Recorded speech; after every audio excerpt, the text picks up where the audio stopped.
किन्नर चुड़ैल। गोरखपुर नाम का एक गांव हुआ करता था। उस गांव में ज्यादा लोग नहीं रहते थे। उस गांव में एक गर्भवती विधवा औरत रहती थी। उस औरत का नाम कमला था। कमला अपने घर में अकेली रहती थी। उसके पति की सारी जायदाद उसके नाम हो गई थी, पर सभी गांव वाले उस औरत को मनहूस औरत समझा करते थे और सभी उससे नफरत किया करते थे। एक बार कमला राशन की दुकान पर खाने का सामान खरीदने जाती है। भैया जी, जरा 1 किलो दाल चावल देना।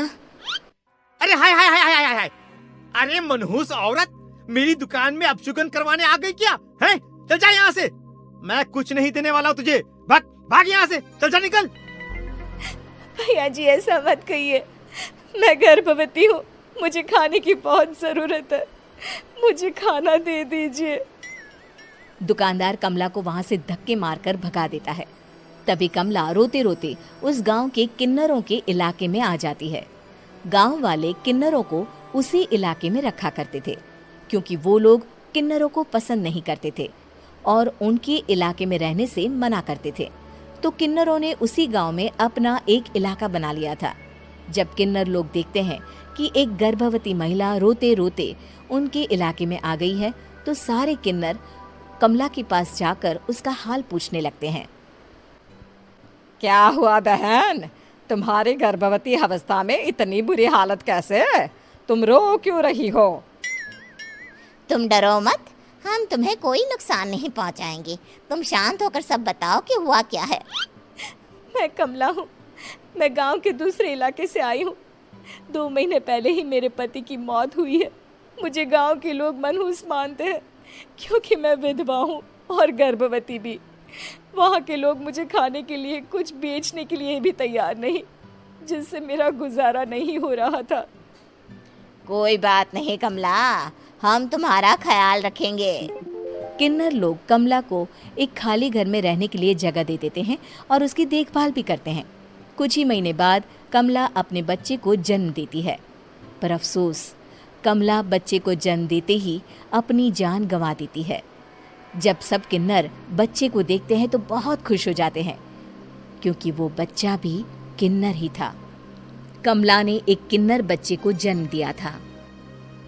अब इस बच्चे की देखभाल कौन करेगा? हम तो इस बच्चे को गांव के दूसरे इलाके में भी नहीं भेज सकते। और तो क्या हुआ, इस बच्चे की माँ नहीं रही तो हम इसे पालेंगे। अब ये हमारे इलाके में रहेगा, हमारे साथ रहेगा। फिर वो किन्नर उस किन्नर बच्चे को गोद ले लेते हैं, उसका नामकरण कराते हैं। उस किन्नर बच्चे का नाम शक्ति रखा जाता है। देखते ही देखते शक्ति बड़ी होने लगती है। उसके रंग रूप बहुत सुंदर थे। वो बहुत सुंदर किन्नर दिखती है। एक दिन शक्ति एक किन्नर से पूछती है, माँ जी सुनिए ना, ये गांव के दूसरे इलाके में भी तो लोग रहते हैं, तो हम वहाँ क्यों नहीं जाते?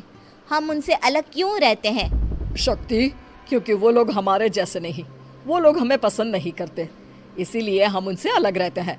क्यों? वो हमें क्यों पसंद नहीं करते? मुझे एक बार उस इलाके में जाना है।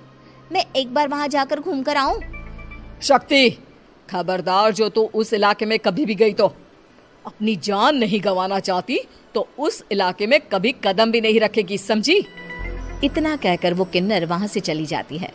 शक्ति उस किन्नर की बात सुनकर बहुत रोती है। माँ जी, ऐसा कैसे कह सकती हैं? उन्होंने इतनी सी बात के लिए मुझे इतना डांटा। अब तो मैं उस इलाके में जरूर जाऊंगी। फिर एक दिन शक्ति गांव के दूसरे इलाके में चुपके से जाती है। ये लोग तो हमारे जैसे ही इंसान हैं, तो ये हमसे नफरत क्यों करते हैं? जब शक्ति उस इलाके में पहुंचती है तो गांव के सारे आदमी उसके रूप से मोहित हो जाते हैं। वो लोग ये अंदाजा नहीं लगा पाते कि वो किन्नर है। शक्ति की सुंदरता देखकर सारे गांव वाले उसकी तारीफ करने लगते हैं। तभी गांव का चक्कर लगाने गांव के जमींदार का बेटा हर्ष वहां पहुंचता है। हर्ष भी दिखने में बहुत सुंदर होता है। जब हर्ष ने शक्ति को देखा तो वो भी उससे मोहित हो गया, और जब शक्ति की नजर हर्ष पर पड़ी तो वो हर्ष को देखकर मोहित हो गई। आपको पहले कभी इस गांव में देखा नहीं। इस गांव में आप नए हैं क्या? जी नहीं, वो मैं बस। तभी शक्ति बोलते बोलते रुक जाती है और मन में सोचने लगती है, अगर मैंने इनको बता दिया कि मैं दूसरे इलाके से आई हूँ तो वो समझ जाएंगे कि मैं किन्नर हूँ, इसलिए मुझे इनसे झूठ ही बोलना पड़ेगा। शक्ति हर्ष को कहती है, जी हाँ, मैं इस गांव में नई आई हूँ, यहाँ अकेली रहती हूँ।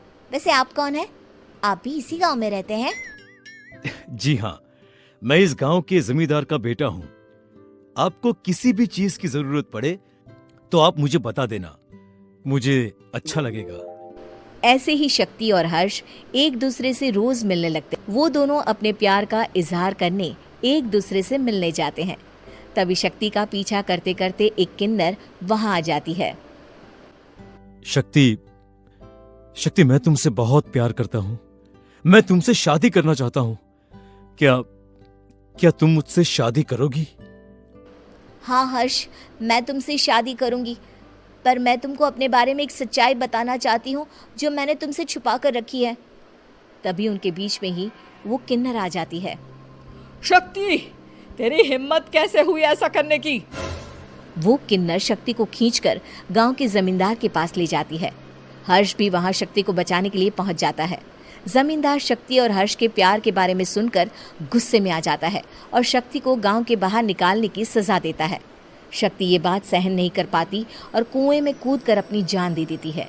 जमींदार हर्ष की शादी गांव की एक लड़की से करवा देता है, पर हर्ष इस शादी से खुश नहीं होता। शक्ति अपना बदला लेने के लिए मरने के बाद किन्नर चुड़ैल बन जाती है। अब मैं इन गांव वालों को नहीं छोड़ूंगी, अब इनसे मैं अपने प्यार का बदला लूंगी। किन्नर चुड़ैल गांव वालों को परेशान करना शुरू कर देती है। एक बार वो रात को गांव के खेतों में पहुंच जाती है और वहां आग लगा देती है। सारी फसल जल के राख हो जाती है। जब एक आदमी रात को उठकर देखता है कि खेत में आग लग गई है तो वो वहां पहुंच जाता है। वो देखता है कि खेतों के बीचों बीच एक किन्नर चुड़ैल खड़ी है और वहां खड़े होकर ताली बजा रही है। गांव वाला किन्नर चुड़ैल को देखकर बेहोश हो जाता है। जब सुबह उस आदमी को होश आता है तो वो सीधा जमींदार के पास जाता है। अरे जमींदार साहब, अरे वो किन्नर चुड़ैल ने मेरी सारी फसल जला दी। अब मैं क्या करूंगा? क्या होगा मेरा? जमींदार चुड़ैल किन्नर का नाम सुनते ही सब कुछ समझ जाता है। अब वो बहुत डर जाता है। उसी रात को जब जमींदार डर के मारे अपने कमरे में सो नहीं पाता, तभी वहां अचानक से किन्नर चुड़ैल आ जाती है।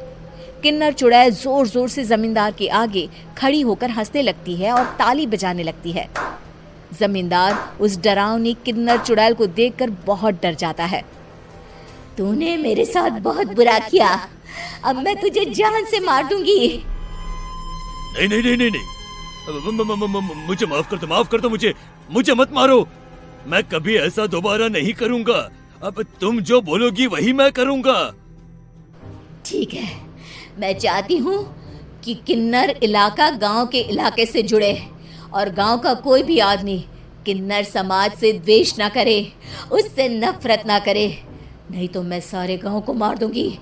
और तुम गांव में एक नया कानून बनाओ कि अगर किसी ने भी किन्नर समाज को हानि पहुंचाने की कोशिश भी करी या इनसे भेदभाव करने की भी कोशिश करी तो उनको कड़ी से कड़ी सजा मिलेगी। हाँ हाँ हाँ हाँ, मैं ऐसा ही करूंगा। तुम जो बोलोगी वो मैं करूंगा, पर मुझे जाने दो प्लीज। तब वो किन्नर चुड़ैल वहां से चली जाती है। गांव का जमींदार किन्नर चुड़ैल का कहा मानते हुए दोनों इलाकों को एक कर देता है और नया कानून भी लागू कर देता है। तब से वहां किन्नर समाज और बाकी गांव वाले शांतिपूर्वक रहने लगते हैं।